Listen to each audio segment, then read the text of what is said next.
Hello, Flat Earth researchers, debaters, and debunkers. How on earth can we look at a sunset like this and say it's because we live on a spinning globe Earth?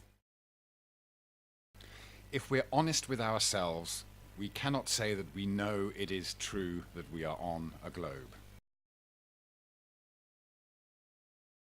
In fact, our senses tell us otherwise.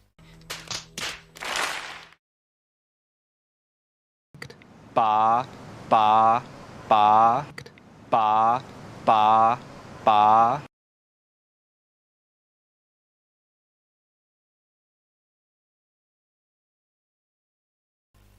The only reason we believe it to be true is because of what we've been repeatedly told since we were kids, to imagine ourselves on a globe.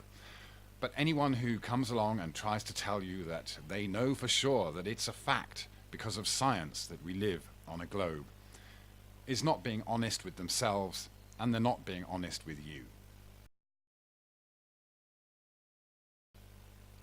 In fact, the entire heliocentric globe Earth model was imagineered not by measuring any curvature across the surface or detecting any movement of the Earth. It's all been created as a mathematical model by looking at the sun rise and set.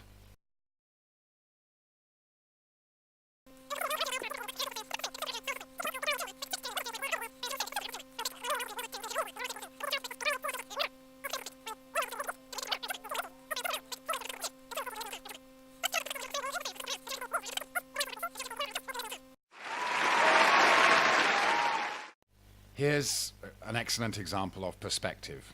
We can see straight away that these railings, although we know they would be parallel to the surface that we're looking across, and that it's a relatively flat, although uneven surface, these lines, these parallel lines, appear to sink towards the horizon created by the surface because of perspective.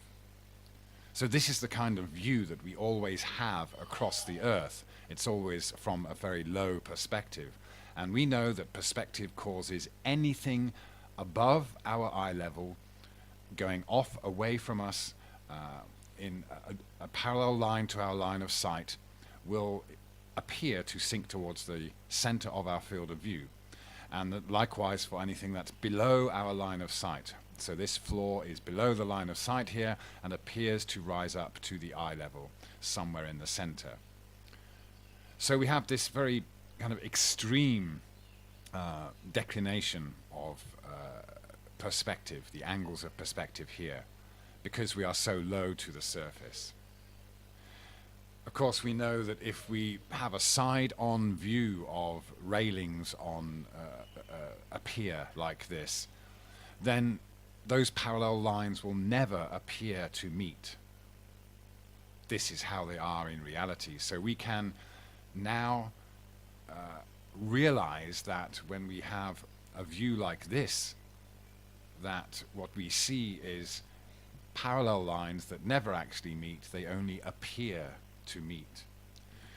So we can, for example, illustrate the sun making its way across this image in a kind of parallel direction to the railings or to the surface here. But if we were on the surface and the sun was above us, we know that it wouldn't appear to maintain this consistent height.